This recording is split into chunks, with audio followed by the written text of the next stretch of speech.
Okay, up until very recently, I would have never given you this information about having to cut bandanas or how to cut bandanas, but I have discovered a new way, and I'm going to share a little bit of that with you. I have always folded my fabric the exact same way that I'm going to fold this. However, I am now using a rotary tool, which I would have said before could not be done. This is a 60mm rotary tool. It will go through tons of fabric, much easier on your hands. But we'll get to that in a second. What you need to cut bandanas is a really good pair of sewing scissors. I don't buy cheap ones. These are Gingers. They're about $40 a piece unless you find them on sale, but they are fantastic. They can be sharpened. They hold an edge really well. They'll go through anything. I have 4 different sizes depending on what I'm doing. These are the ones I use to slit my fold in my fabric. You need a ruler, a clear plastic ruler. These are available at Joann's, Michael's, any sewing store. I think Walmart even has them. And a cutting pad if you're going to use a rotary tool. Without a cutting pad, you are going to tear up whatever surface you're cutting on and ruin your blade. So you need your cutting pad, your ruler, your 60mm rotary tool, and a good pair of scissors, plus your fabric, of course. I buy my fabric in 1 1/4 yard lengths usually. Right now I'm using 2 grooming tables to do this because it's the best way for me to get the height that I want, as well as have a table wide enough to do it, and I always cut my fabric at work. And what I'm going to do is take my scissors here, put them in here, and then pull my fabric slowly, making sure that I keep it right in that folded seam, and go ahead and split the fabric the entire length.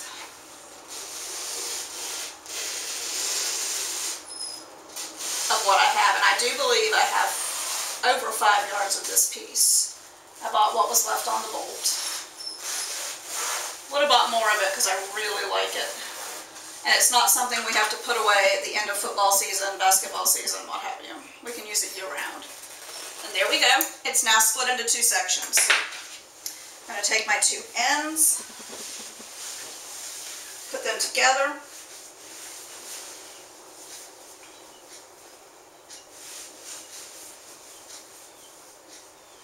And if you can hear my washing machine in the background, I do apologize, but I'm trying to wash dog beds on days when we're not open.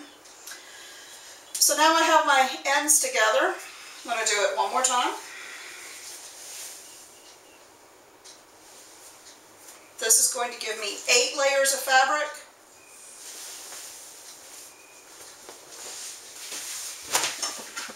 And I've got it folded laid out on my table. Now, unfortunately, because of how this piece of fabric was folded on the bolt, it's not even, and the selvages over here are pretty wide. So what I'm going to do,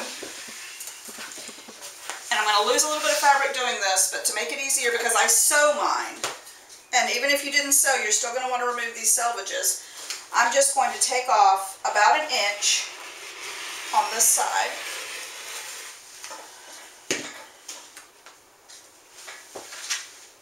See how fast and easy that was? My husband, who does most of my sewing, complains when there's a big selvage on there. So this may not get all of the selvage, but it's going to make him a lot happier. He won't have to cut it off.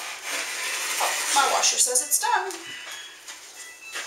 If, like in these little spots here, it didn't get all the way through, I just take another pair of shears and get right where it missed, which was not much of it. Okay. I'm going to make sure that it's the right length up here.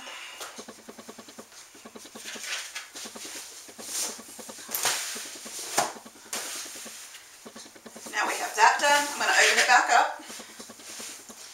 And I'm going to fold it. I'm going to have to fix this end because it wasn't cut straight when she cut it off the bolt. But again, really easy to do. I just folded this corner up so that it's straight here. And I have a longer ruler at home. I just didn't bring it with me. But for this piece, it probably doesn't really matter, because I'm just cutting what hangs over the edge.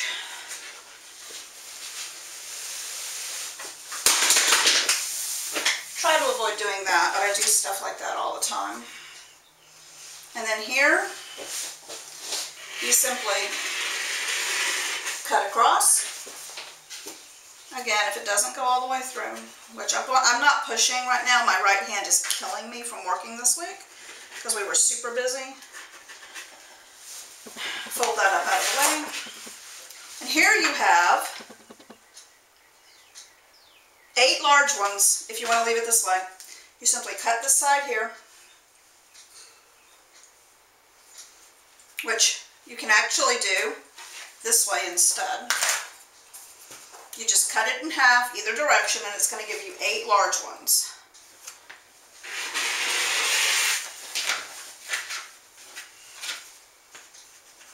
I may have put a nick in my blade when I dropped it on the floor. I haven't had this kind of problem with this blade. But anyway, there we go. And we have 4.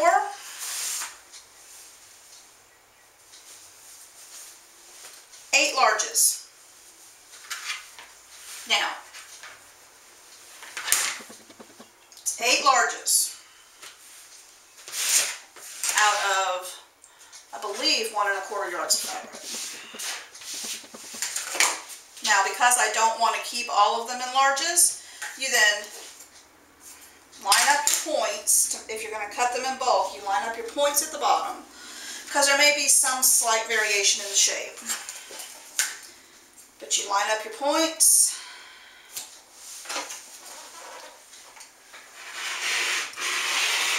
Cut them in half. I would say I definitely nicked that blade when I dropped it. Just like a pair of scissors, they will do that. But there's 16 mediums out of 1 1/4. They do make a pinking edge for this. And you can cut them in half again. And then you have 32 smalls out of 1 1/4. Because they do make a pinking edge, you don't have to sew them. This is for ones that you're going to finish. You can use the rotary edge here, the plain rotary edge. Otherwise, you want the pinking edge to make it faster and easier for you. When I'm done, I keep all of my fabric together by type. And this is fabric that I've actually cut this morning in about an hour. It's all folded. It's all my summery stuff. My watermelons, my flip-flops, my patriotic picnic, beach implements is what they called that one. Just some big flowers, and there's even some cheeseburgers in here because I thought they were cute. My clients are going to love them. I'm sure yours will too. And doing it this way makes it so fast. I can do 5 yards of fabric in about 3 to 5 minutes. Super fast, super easy. Then we have to get them sewn. Enjoy cutting.